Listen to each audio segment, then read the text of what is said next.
Hola, soy Tamara y bienvenidos sean todos a este podcast llamado Entre Libros y Escritos, un espacio pensado en la conversación entre quienes aman leer y escribir. Cada capítulo tenemos un invitado especial y un tema distinto. Espero que lo disfruten.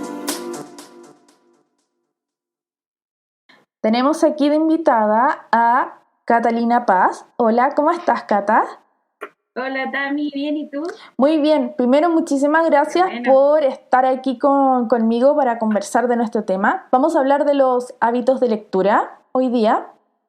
Y esa es la razón por la cual te invité. Habíamos tenido así como al principio del podcast la idea era invitarte y estábamos el tema. Sí. Así que teníamos Te esa... agradezco Tami por invitarme y también te felicito porque creo que es bacán que existan estos espacios libres, de alguna manera, para poder conversar sobre temas que tienen que ver con los libros, la lectura y la escritura. De verdad es súper bacán. Muchísimas gracias. La idea también... Felicito. Muchas gracias. No, y gracias a ti también y bueno, a toda la gente que he invitado porque sin ellos no habría podcast. La idea de este pequeño proyecto es juntar a las personas de distintas áreas, sean profesionales, expertos y aficionados, que aprendamos de algo, sea para leer un libro específico o para escribir. Así que se mezclan muchas cosas. Antes de iniciar nuestro tema, me gustaría mucho, Catalina, que te presentaras a la audiencia, si es posible. Sí, obvio. Bueno, mi nombre es Paula Loyola. Mi seudónimo es Catalina Paz. Uh-huh. Yo publiqué una novela que se llama Hoja de Otoño en el año 2017 y es muy brígido también, siento que fue hace poco y en verdad pasó ya hace harto tiempo. Sí, casi 3, 4, van a cumplirse 4 años. 4 años. Sí, creo que yo tengo la primera edición de tu libro, que bueno, yo siempre les digo que lo lean. Sí, hiciste una ilustración hermosa que yo la amo. Te la tengo que enviar. Tengo que buscar una forma de enviarla porque aquí se está perdiendo. Bueno, ahí nos juntamos. Tenemos que organizarnos algún día y hacer otra junta, porque una vez nos juntamos. Sí, nos conocimos en la FAS, que fue en el año 2018. ¿Fue el 2018? Sí, porque el 2019 fue imposible porque fue todo se canceló y el 2020 imposible, así que fue el FAS del 2018. Ah, toda la razón. Así que más de 2, 3 años van a ser desde que empezó este tipo de conexión entre redes sociales y una pequeña amistad. Sí, sí. Pasa el tiempo. Y bueno, ¿qué más? Publiqué la novela, yo soy profesora de educación general básica y me he ido especializando en la lectura y en la escritura a lo largo de este tiempo. Actualmente estoy trabajando en la UDP, haciendo clases y en pregrado y en postítulo y no sé qué más puedo decirte, sigo escribiendo y todavía, bueno, tengo bastante botada en la plataforma Wattpad porque yo partí publicando ahí. Ahí fue mi primer espacio como público de compartir textos. La tengo un poco abandonada, pero sigo escribiendo. Eso es importante, seguir escribiendo, que es distinto a publicar. Exactamente. Y consulta, Cata, ¿qué cursos estás haciendo en la línea de posgrado y postítulo de la Universidad Diego Portales? Mira, en pregrado estoy haciendo un módulo dentro del curso de literatura infantil y juvenil para los estudiantes de educación básica y para estudiantes de párvulos. Y en postítulo voy a empezar este año a trabajar también haciendo cursos relacionados siempre con el área del lenguaje. Maravilloso. Qué maravilloso tener esta posibilidad. Buenísimo. Además de eso, la especialización y ya ver de posgrado a postítulos. Es fuerte también la diferencia también en lo que uno enseña a los alumnos. Sí, es bonito porque en el fondo veis todo el proceso. O sea, imagínate que yo, por ejemplo, el año pasado estuve trabajando con estudiantes que entran a estudiar pedagogía o educación parvularia. Y claro, después trabajar con profesores que ya están en ejercicio, que son los que toman los postítulos, es bacán, porque en el fondo tú puedes ver todo el proceso.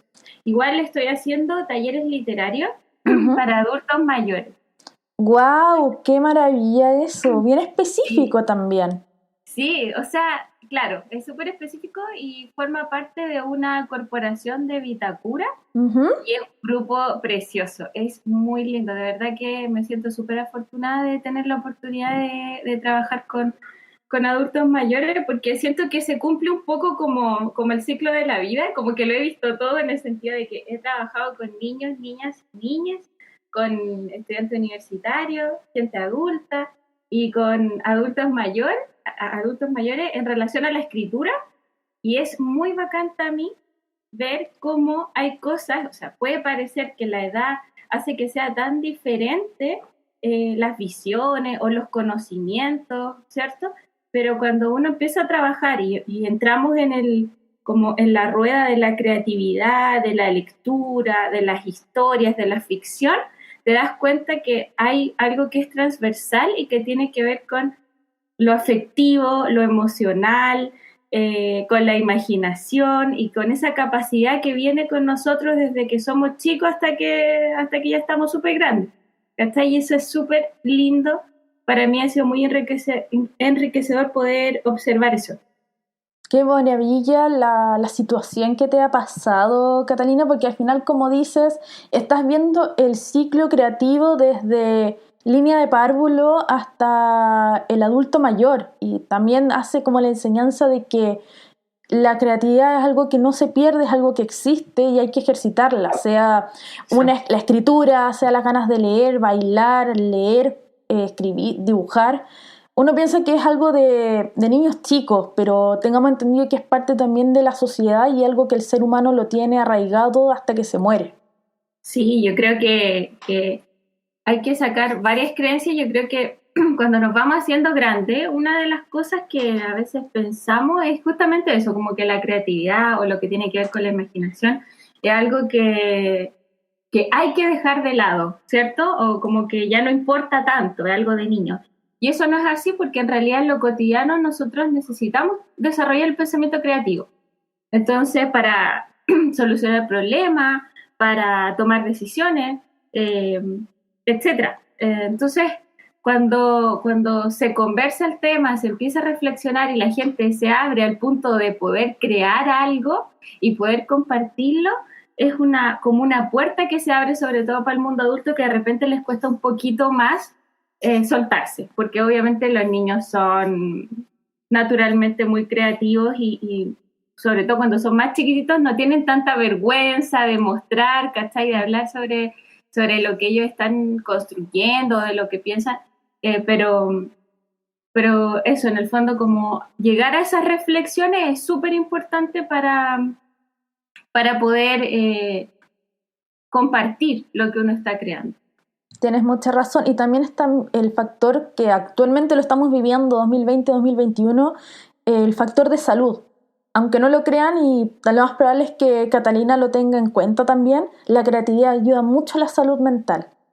Total. Eh, Sí, imagínate ahora con lo que estamos viviendo, yo creo que ha sido súper importante y hemos visto, de verdad, o sea, creo que en el estallido social, que fue hace poco, que todavía estamos en el Ujú. proceso de la explosión social, y ahora con lo de la pandemia, o sea, la creatividad ha brotado de manera, pero así como que se nos sale por los poros a todas y a todos. O sea, imagínate cuando fue el estallido los carteles, las intervenciones que se hacían, o no sé, el arte empezó a aflorar, pero por todos lados, y era necesario hacerlo también, era una manera de poder expresar lo que estábamos sintiendo, eh, y era súper lindo ese proceso, y lo mismo pasa ahora en pandemia, también hemos tenido que pensar creativamente cómo lo hacemos para mantenernos como dices tú, así como saludables mentalmente en un encierro, pues en un estado de encierro. Así que, y uno lo puede ver, pues incluso en plataformas que a veces no son, no sé, no sé, como en TikTok o las cosas que se van difundiendo, los mismos memes, todo eso para mí es como formas creativas de asumir la realidad, de afrontarla, de exponer los pensamientos, las creencias, el humor también ha sido súper importante. Entonces es muy bacán cómo la creatividad es yo creo que no es solamente una salida, sino que es vital para que el ser humano se mantenga vivo y sano mentalmente. Totalmente de acuerdo con lo que has dicho, Cata. O sea, tú eres súper creativa. Porque... sí, pues este podcast nació en medio de la pandemia porque dijo, ¿con quién más puedo hablar de libros además de Instagram? Porque a veces uno mira las fotos o no lee lo que uno, entonces conectemos, la idea es conectar con la gente que sabe, el que sabe sobre lecturas específicas de un género, gente como tú que ya tiene como un conocimiento más profesional y universitario sobre áreas como literatura, a diferencia de mí, que yo vengo del área de la comunicación, que son dos líneas totalmente distintas pero que se conectan. Entonces hagamos este tipo de membrana gigante donde podemos conectar escritores, novatos, escritores profesionales, gente que es muy vasta en un área, como los clásicos que hicimos de Ricardo, otros que tal vez tengan otro tipo de conocimiento, y generar esto. Ya piensa que ya escribí como 20 ideas para hacer un podcast y ahora es ver saber con quién puedo hacerlo para que esto se genere de una manera creativa y entretenida para el resto de personas. Bacán. Así que esperamos que... Ay, muchísimas gracias. Tú también eres muy seca. Algún momento espero publicar como tú. Todavía no, pero espero publicar alguna vez. Además, yo creo que sí, porque tu libro está teniendo súper buena recepción. Muchas gracias. Muchas gracias. Bueno, volviendo también un poquito a lo que tú has hecho, Cata.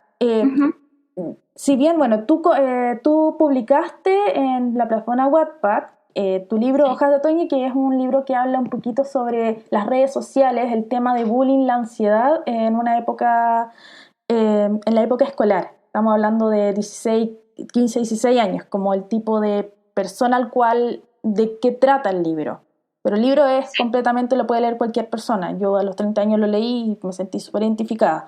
Además, tú también estuviste un galardón dentro de la plataforma, un WATI en el 2018 o 2017. Ay, sí. 2017. Ay, Tami, sabes que yo soy pésima para las fechas.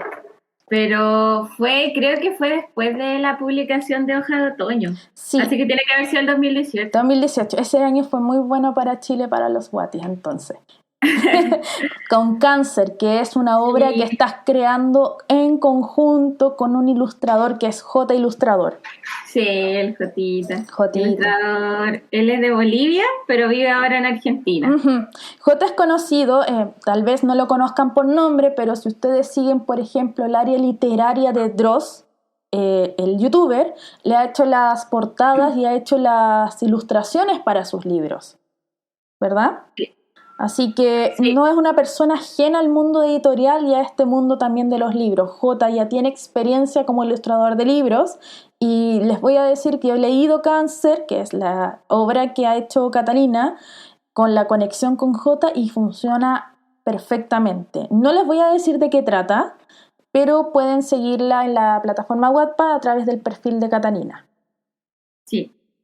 Sí, no, ha sido súper lindo trabajar con el J, porque él es muy bacán. O sea, ya nos hicimos amigos. Es que eso es bacán, yo creo, de internet y de las redes, que uno forma comunidades y puede formar amistades de verdad, así reales. Y con el J nos pasó eso, y de hecho nosotros nos conocimos el año 2019. ¡Ay, qué lindo! Es que también fue bacán. Te juro que yo estaba así como muy emocionada, porque con el J hablamos...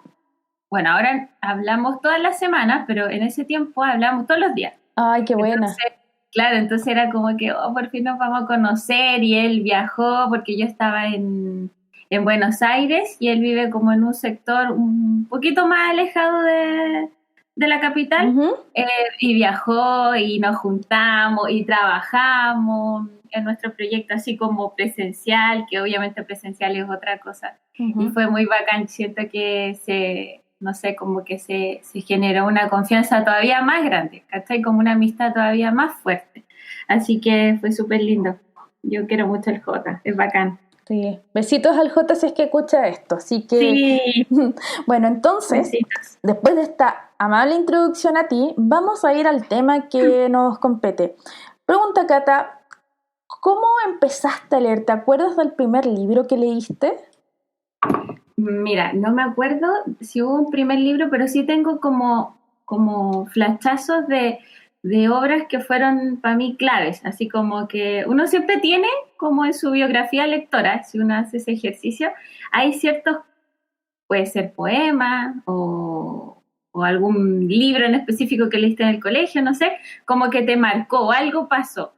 Y hay algunos que yo tengo que, por ejemplo, algunos recuerdos. Por ejemplo, me acuerdo que mi mamá, que también es profe, igual que tu mamá, también, somos hijas de profes. Sí, así que nadie nos venga a decir que el trabajo del profe es complicado.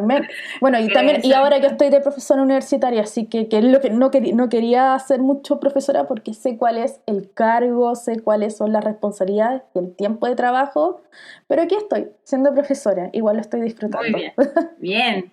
No, es muy linda la profesión de la pedagogía, es muy lindo. Sí, debería es muy lindo estar en el proceso del aprendizaje, sí. es increíble, es una experiencia súper valiosa. Sí, deberían darle también más reconocimiento igual que los médicos. Los médicos y los profesores son los canales que debe tener ya me estoy poniendo muy así política, pero de cualquier país de importancia. La salud. Sí, pues la educación, la salud y la educación de los elementos más importantes que movilizan la sociedad. Así es. Es cierto. Bueno, y mi mamá lo que hacía era que me leía cuando yo era chica este poema de Rubén Darío que se llama Margarita, Margarita de Bail, y eso a mí me fascinaba porque, bueno, la escritura de Rubén Darío es preciosa y construye unas imágenes que son súper lindas, o sea, no sé, estoy pensando cuando la niña iba a tomar una estrella, qué sé yo, cuando el rey desfilaban elefantes a la orilla del mar, o sea, todas esas imágenes que son súper, súper como mágicas para un niño, para mí fueron como que no sé, nunca se me olvidaron. Y de hecho me pasa que de repente esas imágenes vienen a mi cabeza en distintas situaciones. ¿Cachai? Te estoy hablando cuando yo era súper chica, no sé, tenía como 5 años, no sé, 6 años, y mi mamá me leía esto y esto me fascinaba. Y otro recuerdo que tengo que fue importante fue como en tercero o cuarto básico me hicieron leer Charlie y la fábrica de chocolate de Roald Dahl, que Roald Dahl es un grande. Un grande de la literatura infantil y mundial, o sea. Grande, o sea, el super zorro, las brujas, Matilda, o sea, imagínate. Y cuando leí Charlie y la fábrica de chocolate fue así como, o sea, ¿qué onda es? Es que para mí era lo máximo, o sea, imaginarme a esos niños, sentirme yo entrando en esa fábrica de chocolate y mirando todas las cosas que, de verdad, todo era increíble, era un mundo que no sé, que era todo un mundo nuevo entrar a esa fábrica, todo tan misterioso. Me acuerdo que me lo leí como 2 veces antes de la prueba, pero era por placer, así por puro placer de la lectura. Yo creo que eso, sumado al hecho de que, bueno, yo soy muy apegada a mi mamá, soy súper mamona, siempre hablo de mi mamá, soy muy, muy mamona. Y mi mamá, bueno, nosotros no teníamos una biblioteca grande ni nada, ahora que yo como que trabajo y me compro mis libros, he ido armando mis libreros con todas las cosas, pero antes no, o sea, los libros que yo me leía eran los que me daban en el colegio nomás. Igual que a mí. ¿Sí?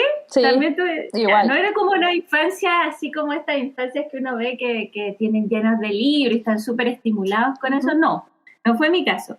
Pero sí creo que hay ciertas situaciones que a veces pueden ser que las personas no se dan ni cuenta y que funcionan esas personas como mediadores de lectura, que en el fondo son estos puentes entre los libros y los niños, las niñas o los adolescentes, y que puede ser un bibliotecario, un profesor, una abuela, la mamá, el papá, y en mi caso yo te diría que fue mi mamá. Y mi mamá no solamente me instaba como a leer, o ella me leía ciertos poemas que ella conocía, sino que también mi mamá hacía un ejercicio conmigo de escribir, ¿cachai? Yo todavía no sabía escribir y nos sentábamos con mi mamá porque ella trabajaba. De hecho, cuando yo era chica trabajaba en 2 colegios, ella entonces estaba todo el día afuera y los sábado y domingo eran nuestros días, ¿cachai? Y ahí mi mamá se desconectaba y así jugábamos, qué sé yo.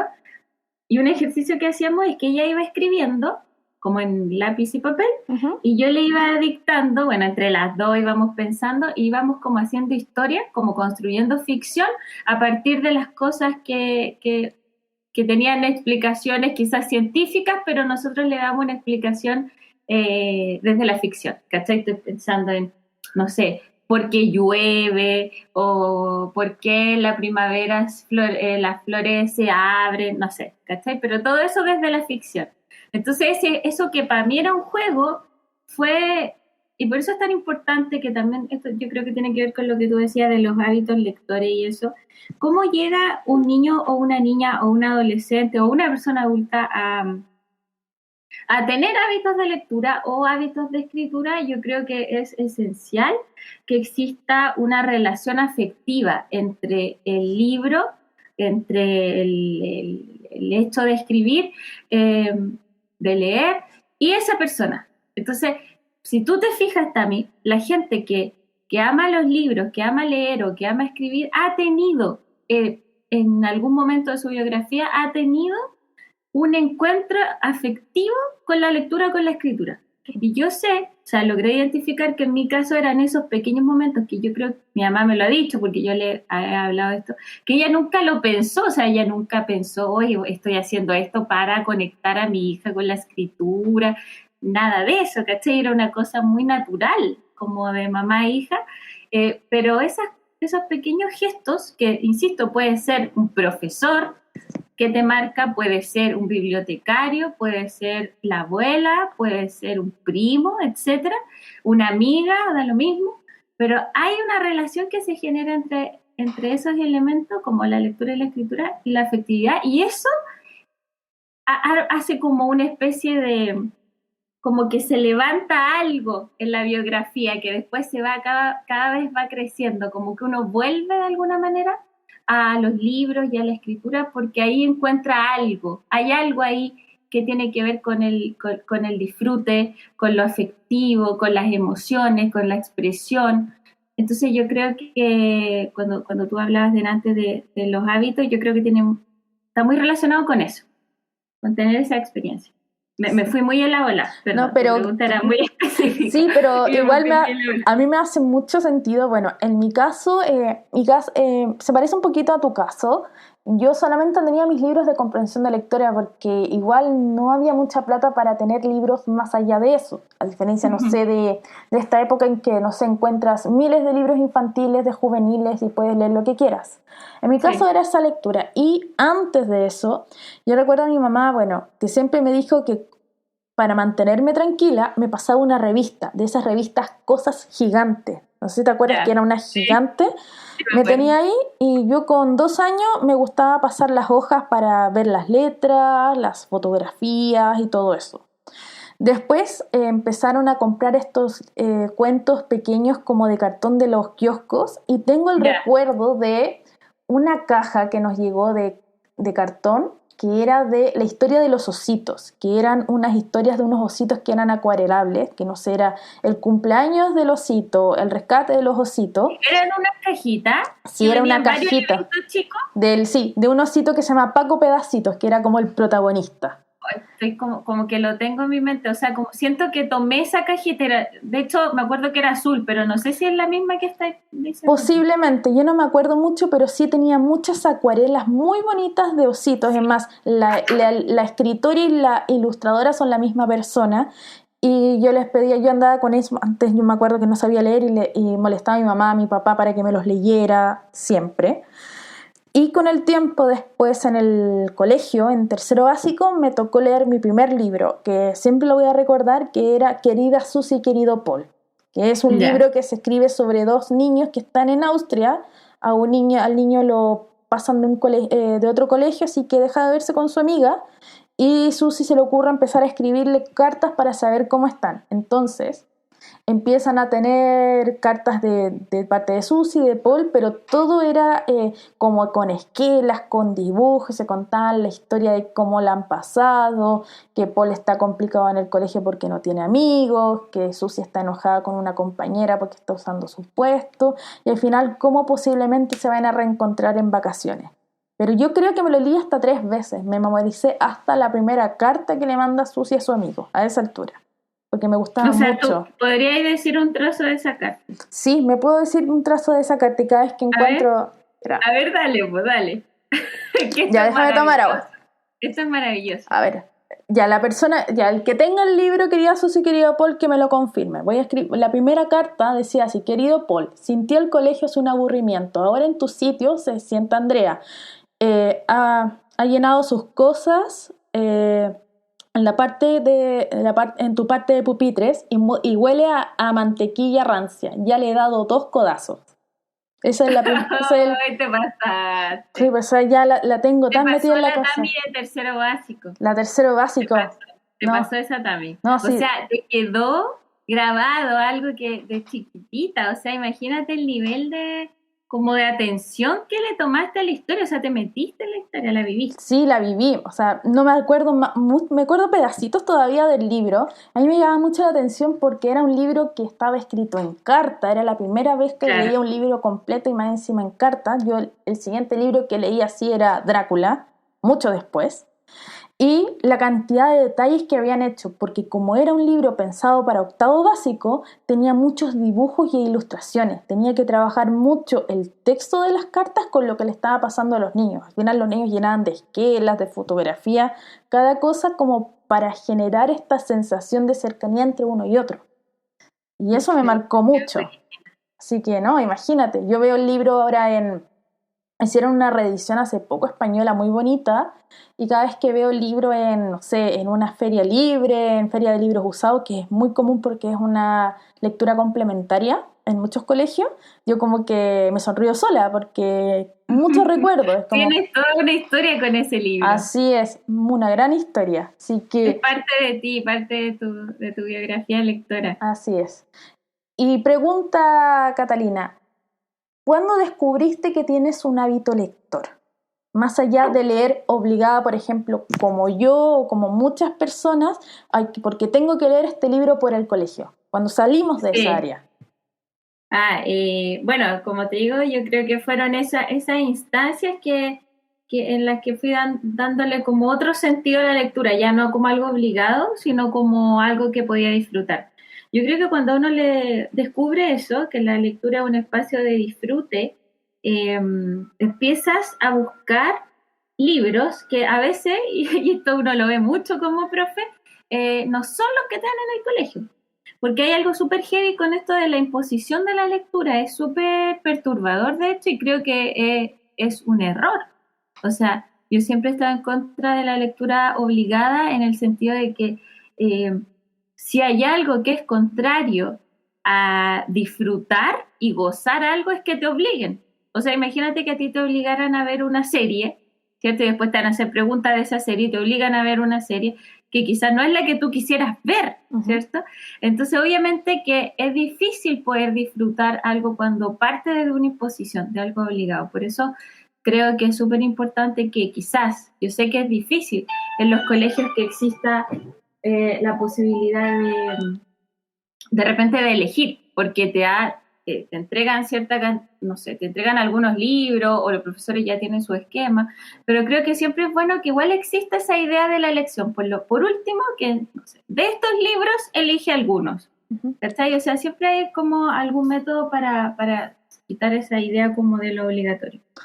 Y bueno, en mi caso, yo creo que o sea, siempre después de que ya me di cuenta de que la lectura era un espacio como de goce personal, iba buscando libros y cosas por fuera de lo que me daban en el colegio, pero yo siento que como el momento en que me di cuenta que lo mío era, o sea, que quería dedicarme a algo relacionado con la lectura y la escritura también, fue la universidad. Para mí el paso por la U fue súper, yo siempre digo como transformador, porque algo bueno de la carrera de pedagogía, que bueno, yo creo que ya en realidad muchas carreras de distintas universidades lo tienen en sus mallas, es que tienen cursos de lectura y tienen ahora cursos de literatura infantil y juvenil. Entonces ahí mirar ese mundo desde otra perspectiva, o sea, desde los procesos mentales, desde lo que es la mediación lectora, desde lo que ocurre en la cabeza de una persona cuando está leyendo, de todo lo que ocurre también emocionalmente, me hizo mucho sentido. me hizo más allá solamente como de yo leer para disfrutar algo como personal, sino que le dio un sentido a mi trabajo, a que yo quería dedicarme a eso.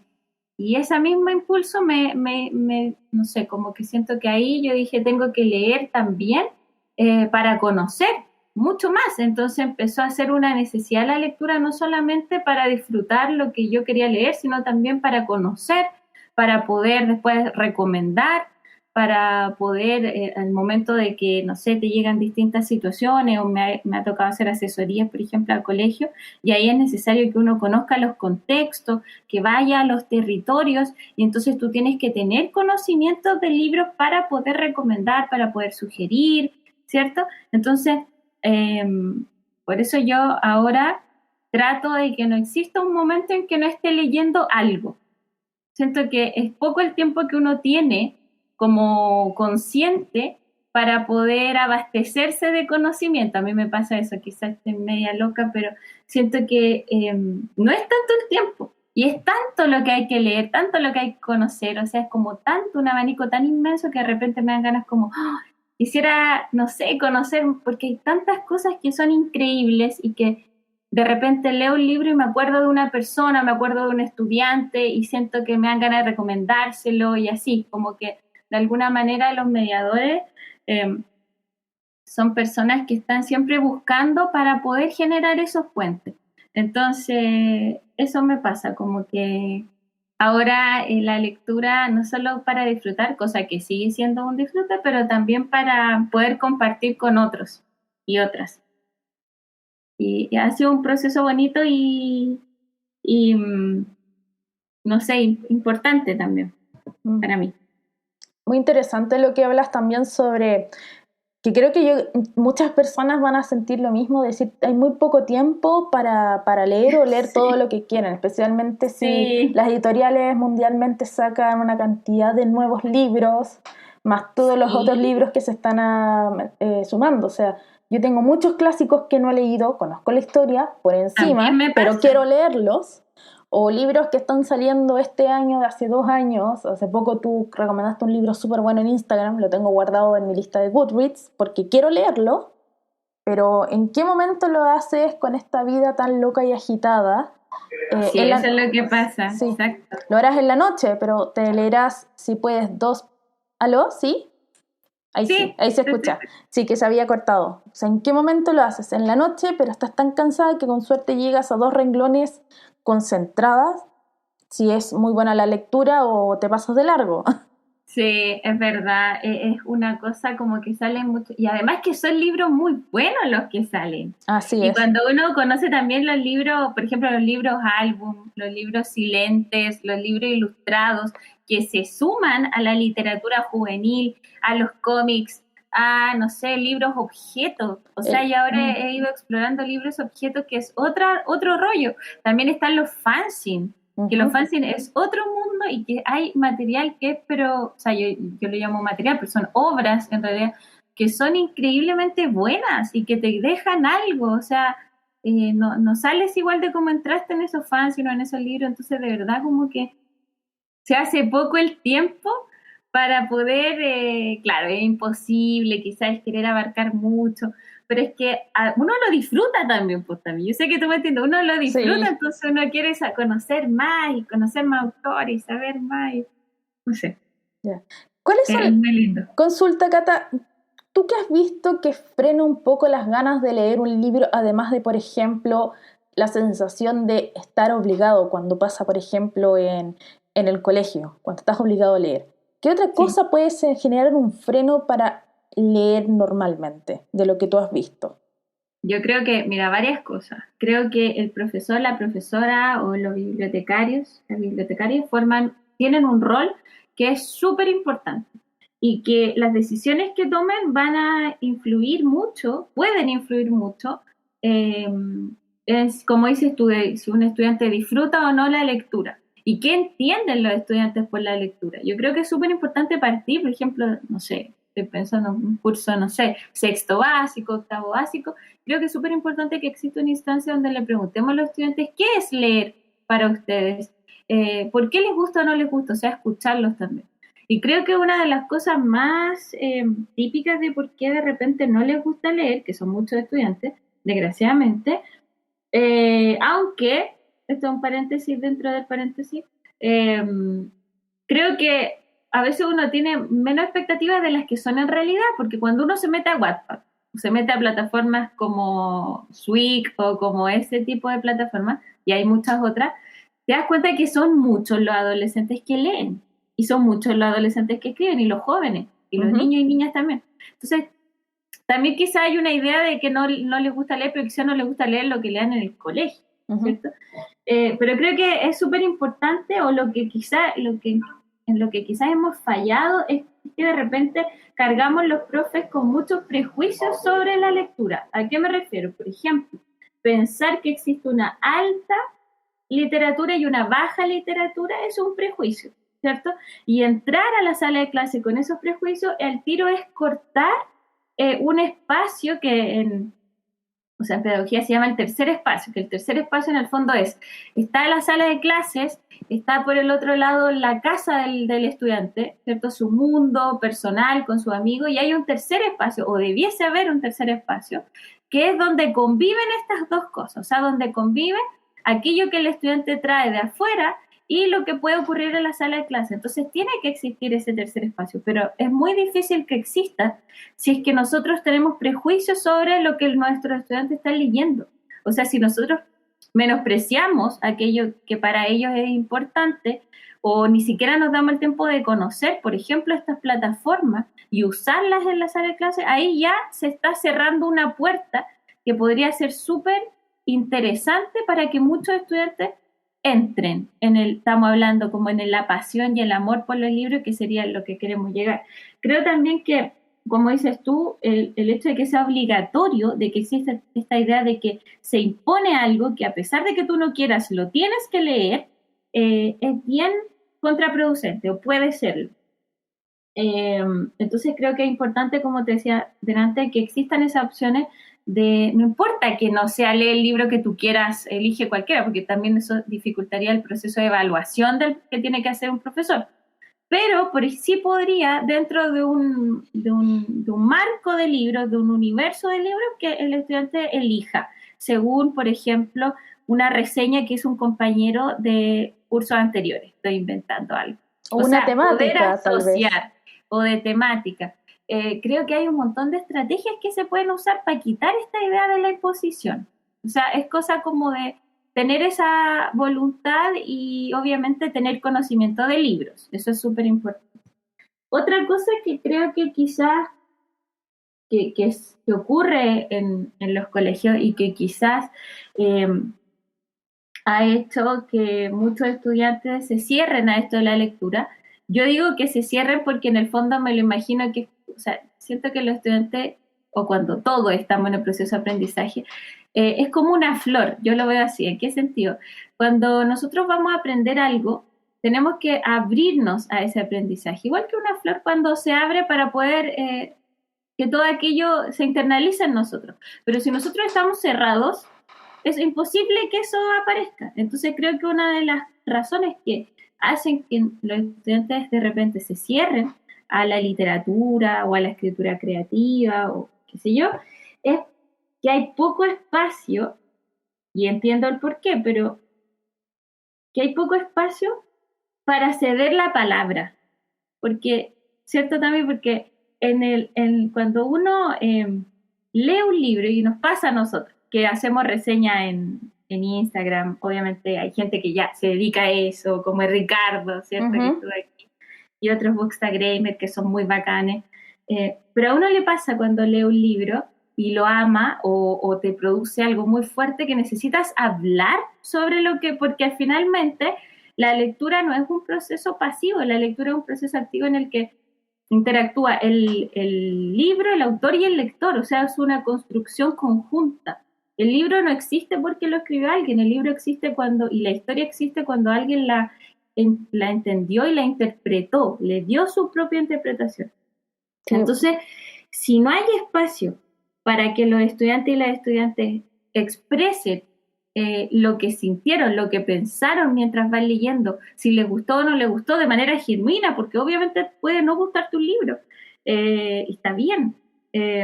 Si no existe ese espacio como de ceder la palabra y de escuchar a nuestros estudiantes, también me parece que estamos desaprovechando una oportunidad de nuevo para que se abra este amor por la literatura, porque la literatura finalmente es un espacio para comprendernos entre seres humanos, para conocer distintas realidades, para disfrutar, para viajar, para encontrarse a uno mismo, para entenderse a uno mismo. Entonces, si uno no tiene la oportunidad de dialogar eso, de compartirlo, de escuchar que otra persona también lo sintió o de escuchar que otro entendió distinta esta escena o la interpretó de otra manera, eso es muy enriquecedor. Entonces, si no existe esa opción, por la razón que sea, por lo general la razón tiene que ver con el tiempo, porque son muchos estudiantes por sala, porque puede que se dificulte el proceso, porque hay una idea también de que existen desorden en la sala y hay miedo a eso. Pero si no se aprovecha la literatura con la conversación literaria, hay ahí también, creo yo, una idea de lector como isla que no creo que sea lo más provechoso cuando hablamos de alcanzar esta meta que sería amar la literatura. De hecho, por eso hablaba de los bookstagramers, porque en el fondo, ¿por qué uno escribe una reseña en Instagram? O sea, ¿por qué te das la lata, entre mil comillas, de escribir una reseña y sacarle una foto hermosa o lo más lindo que se pueda? Porque uno necesita compartir eso, porque es una experiencia. Y es una experiencia que al compartirla se enriquece el que la leyó, se enriquece el que está escuchando y la literatura toma más sentido porque somos seres humanos hablando sobre cosas de seres humanos, ¿cierto? O aunque sean historias fantásticas, quizás que aparezcan otros personajes, pero en el fondo siempre hay elementos que tienen que ver con nuestro mundo interior. Entonces creo que eso, como algunas cosas que vienen a mi cabeza, pueden ser elementos que no se aprovechan bien en algunas salas de clase, no en todas, porque sí hay profesores que sí se preocupan y que sí luchan contra la corriente, contra las imposiciones directivas y etcétera. Pero creo que esas pueden ser algunas como nociones de por qué no quizás tenemos los resultados que esperaríamos en relación a la lectura.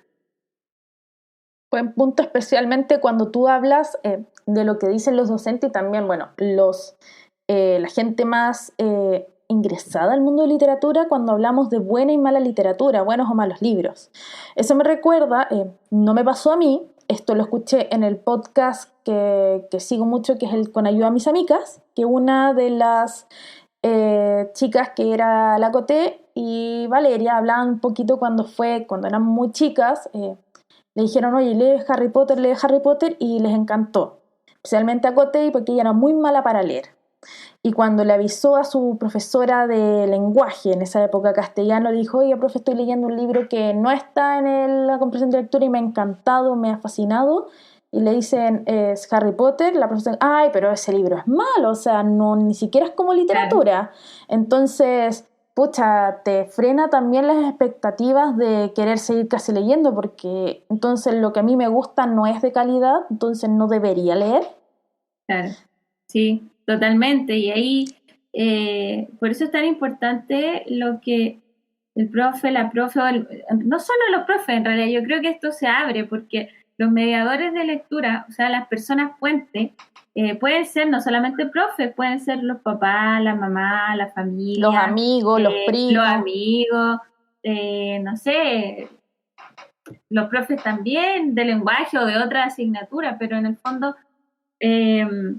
claro, esos prejuicios como que podrían totalmente, yo creo que pueden afectar como eso que dices tú, pues, como esa naturalidad de un estudiante de acercarse a decir que le gustó Harry Potter y después que te lancen encima eso, de decirte que es algo malo, claro, tú te cuestionas a ti mismo y empiezas a tomar esto como de de leer con cierta culpa, de avergonzarte de tus gustos, cosa que no tiene ningún sentido. Que suele pasar mucho, o sea, si te discriminan por cómo te gusta vestir así, en la música que escuchas, en la serie que te gusta, ¿cómo no va a pasar también en los libros? Recuerdo cuando que habíamos hablado con Ricardo de que cuando yo decía que me gustaba Harry Potter, había una chica que era un curso menor que yo y decía, ay, ¿cómo te gusta eso? Mejor lee El Señor del Anillo, que es más bacán, ese libro es malo. Porque era como más fan de esa línea, o sea, donde al final el hábito, como se entiende, también está por la línea de gusto. Tú vas a consumir también lo que te gusta y la lectura se genera también por ese hábito. Sí, y ahora yo creo que lo interesante sería preguntarle a un estudiante que dice que está leyendo un libro y que le gusta, independiente de cuál sea, preguntarle por qué y que conversemos, ¿por qué te gusta? Porque, no sé, en un Harry Potter o en El Señor de los Anillos o en cualquier otro libro, cualquier otro, o en una serie, no solamente libros, ¿cierto? Lo que sea. En el fondo lo interesante es el por qué, ¿cierto? Porque cuando uno se fija en el por qué le gusta eso, hay elementos que siempre dan, por ejemplo, para hablar en clase o para trabajar elementos del texto narrativo, o sea, eso es transversal. Entonces es interesante el diálogo, no solamente quedarnos como con los títulos y eso, sino el diálogo, la conversación literaria. En la conversación también dar espacio en la sala de clase para hablar de la ficción, qué cosas tenemos en común sobre nuestros gustos, qué cosas son diferentes, por qué, qué tiene que ver aquello que yo leí, de qué manera se conecta, por ejemplo, con mi biografía personal, de qué manera yo me sentí identificado o me molestó la actitud, por qué me molestó la actitud. O sea, todo eso se pierde si no lo conversamos. Entonces, antes de quedarse con el prejuicio de, oye, qué mala literatura, mejor indagar y conversar sobre el por qué, ¿cierto? ¿Qué pasó ahí? ¿Qué sentiste? ¿Qué pasó por tu cabeza? ¿Qué recuerdos te trajo? Eso es mucho más interesante, se enriquece y es más, no sé, es mejor por todos lados, me parece. Es la forma de decir las cosas, como pasan las palabras dañan. Y si sabes por qué te gusta eso, si es malo, y dices, ¿por qué te llamó la atención? No me pasó a mí, me gustaría saber tu opinión. Se genera otra línea de comunicación que es mucho más amplia y no se cierra como una muralla. Es lo que también pasa y se ve mucho en las editoriales, que lo que están haciendo actualmente es un tema obviamente para levantar financiamiento cuando sacan libros, por ejemplo, de series, de videojuegos, hacen las guías instruccionales, o sea, tal vez un niño de 8 años ahora no le va a interesar leer Querida Susie, Querido Paul o La Fábrica de Chocolates, como te pasó a ti, pero le puede interesar mucho leerse la guía de Minecraft, de Fortnite, el libro del influencer del momento, porque es algo que le llama la atención, o no simplemente está de moda, porque es algo que pertenece a su biografía actualmente.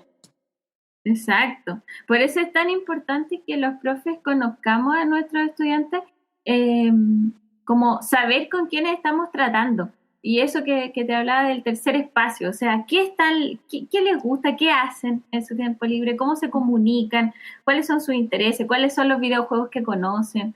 O sea, meterse en ese mundo porque en el fondo con ellos estamos tratando, son personas, son seres humanos que tienen sus biografías, su historia, que tienen sus familias, que tienen sus formas de interactuar, de ser, de entender el mundo, y desde ahí yo creo, porque muchas veces te preguntan, oye, ¿qué le recomendarías a un niño de 8 años? Muchas veces me han preguntado, no sé, ¿qué libro recomendarías? Y es como, pero es que depende mucho del niño. Dame más información, ¿qué consume, qué hace?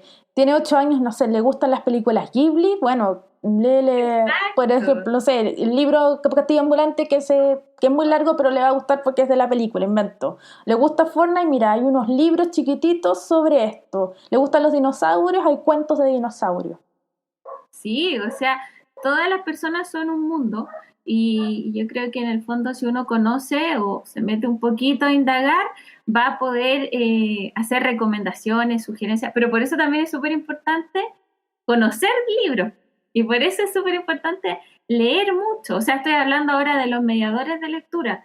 Hay que leer mucho porque en cualquier momento cuando te topes con cierto contexto o con una persona en particular o un grupo de personas, tú tienes que tener un repertorio para poder hacer ese como plan lector específico, ideal, estoy hablando del ideal, como para ese territorio, para ese contexto. Eso sería como lo ideal, ¿cierto? Pero se entiende que muchas veces el tiempo te juega en contra, todo lo que tiene que ver con la burocracia, de cómo funcionan los colegios, se entiende eso, pero yo creo que si de verdad nuestra intención es que los niños y niñas y adolescentes y jóvenes y adultos también amen la lectura, porque no es solamente comprender la lectura, es llegar a amar la lectura, los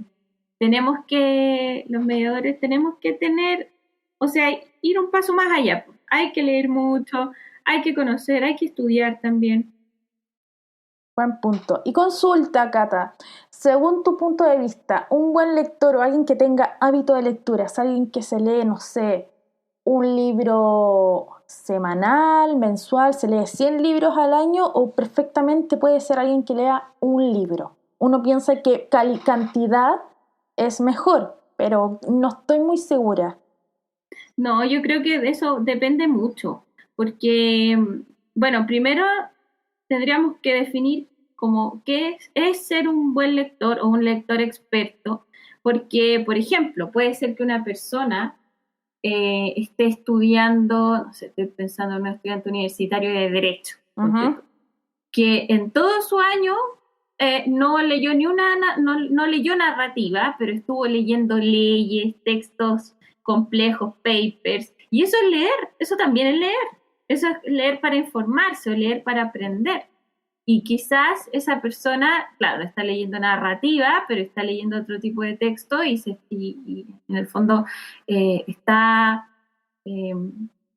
igual está cumpliendo con esto como de ser un buen lector o un lector experto, ¿cierto? Sí.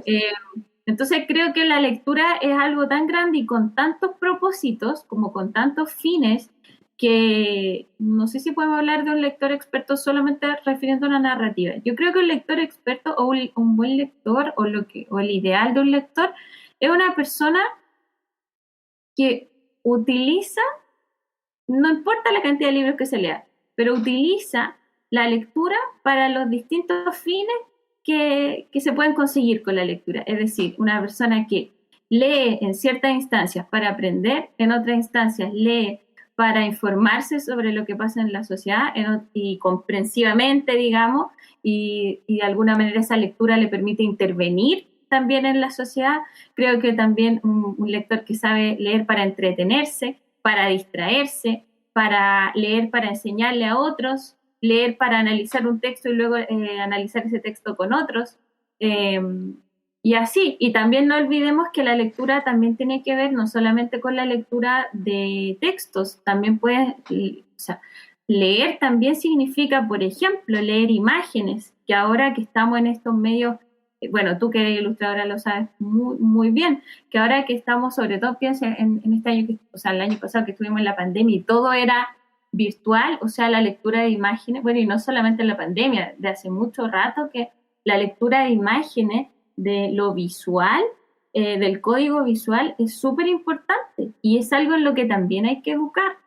La lectura de imágenes, o sea, entender, por ejemplo, yo estoy pensando en los libros álbum, entender que en un libro álbum, en una escena, por ejemplo, que una niña aparezca con una caperuza roja o con una chaqueta roja puede tener un significado en la historia porque hay un intertexto con la caperucita roja y así, o sea, saber leer las imágenes. También es importante. Entonces, o como dice Daniel Casani, que un buen lector es aquel que también, por ejemplo, pensando en la publicidad, vas en el metro, vas en la micro, no sé, te bombardean de publicidad, por todos lados te aparece. Y un buen lector también es aquel que logra, y así lo dice Casani, desactivar mecanismos de persuasión, así lo dice, desactivar mecanismos de persuasión. O sea, en el fondo, una persona que o cuando aparecen los comerciales en la tele, es capaz de leer lo que está abajo de eso, lo que está como tras las líneas, lo que te quieren vender o de lo que te quieren convencer, o en los discursos políticos, hacer esas dobles lecturas. Entonces yo creo que cuando hablamos de un buen lector es algo mucho más complejo que solamente leer, o sea, un libro de narrativa o un libro de no ficción es como leer el mundo, como dice Michel Petit, leer el mundo, y para llegar a eso, que es lo que se espera en educación, porque si uno revisa las bases curriculares, eso es lo que se espera, que sea un lector competente, que haga todo ese tipo de cosas, es un trabajo súper grande, pues, para que una persona pueda llegar a hacer una lectura de ese tipo, pero se puede. Eso sí es importante, se puede, y creo que hay muchos jóvenes que lo hacen, que son buenos lectores en ese sentido. Y eso, creo que la lectura es un proceso complejo, pero muy enriquecedor y muy esencial para poder habitar el mundo, así como para poder desenvolverse. Muchas gracias, eso es para mí un buen lector. Muchas gracias, Cata. Bueno, y para terminar, porque ya hemos hablado mucho, me gustaría que tú me dijeras también, y también a favor del tiempo, yo sé que estás igual muy ocupada, Cata es profesora, así que está en esta época terminando las calendarizaciones de los cursos de marzo. Sí. Sí, así que también animo a todos los profesores que nos están escuchando. Yo comprendo también la situación. Mi mamá es profesora normalista, así que comprendo esa situación. Me gustaría que me dijeras cuáles son algunos ejercicios o cómo podemos mejorar nuestros hábitos lectores, sin importar la edad que nosotros tengamos, si es que lo queremos hacer. Bueno, yo creo que lo primero, o sea, el primer ejercicio es ser libre, en el sentido más amplio de la palabra. O sea, si de repente estás leyendo un libro o un texto, bueno, no sé si un texto en la universidad hay que leer, eso es una obligación para aprender, pero ya hablando de como textos de narrativa, si de repente uno está leyendo y no te gusta, no obligarse, ¿ya? Yo creo que es súper importante eso, que también hay varios autores, entre ellos Borges, que lo dice, que hay que dejar un libro si no te gusta. Idealmente creo que ayuda mucho, y tú lo sabes, Tami, porque lo haces, compartir con otros. Uh-huh. O sea, no sé, meterse a un club de lectura o de repente proponerle a un amigo o a una amiga, oye, leamos este libro, o hacer esto de compartir en internet, siempre es útil porque así uno se da cuenta que no está solo leyendo, no es como una lectorisla, sino que estamos como entre más y se hace más entretenida la lectura. Y bueno, no sé si hay mamás o papás que puedan escuchar, creo que cumplen un rol fundamental lo que ellos puedan hacer. O sea, no sé, por ejemplo, antes de irse a dormir, si le leen a sus hijos o a sus hijas, o en vez de repente de estar en el celular, de repente compartir un momento de lectura. ¿Y por qué digo en vez del celular? Sí, hay libros que se pueden leer a través de en internet, digamos, y está bien, yo también leo así, pero la materialidad del libro es otro elemento que se puede disfrutar. O sea, cuando uno toca el libro, cuando de repente hay libros con relieve, de repente hay libros que tienen como, no sé cómo se llaman, Tami, pero esto que tú tocas y sientes como una ilustración en la portada y tú sientes como... no sé un libro 3D, un libro 3D creo que es como con textura, no me acuerdo el nombre clave de eso, le voy a preguntar a un amigo que es más ilustrador que yo para que me diga, pero entiendo lo que es, que al final tiene textura, tú lo tocas, tiene materiales. Claro, y todo lo que significa tener un libro en la mano, como el olor del libro, todo sí. Eso también se disfruta, entonces como aprender a valorar esas cosas. Yo creo que eso, y buscar, bueno, ahora no se puede salir, pero en internet uno puede buscar, leer reseñas. En Instagram uno va guardando los libros que le tincó, que puso algún bookstagrammer, todo eso va haciendo que uno como que vaya asociando los libros con lo que a uno le interesa y le gusta. Maravilloso, Cata. Muchísimas gracias por tu tiempo y espero que todos hayan disfrutado esta conversación con Cata. ¿Nos puedes dar tu Instagram para que te sigan, Cata? Sí, mi Instagram es Cat Catalina Paz. Sí, con un guión abajo al principio, muchachos, y sí, de todas formas... no, es así. Catalina, pensé que era sí, otro. No, Catalina el de Wattpad tiene un guión. Ahí lo estaba confundiendo, Entonces, Cat Catalina Paz, todos juntos para que la puedan seguir. Ella también hace algunas algunas cosas relacionadas a los libros, siempre está subiendo cosas en las historias. Hay muchos libros que gracias a ella me estoy leyendo, entre ellos La elegancia del erizo. Ay, qué maravilloso. Estoy buscando dónde verme la película ahora, porque obviamente Francia hizo su versión de la historia. Sí, yo también no la he visto y la quiero ver, pero el libro es maravilloso también, lo amé así. Y tengo los otros libros de la Muriel, el de Ya.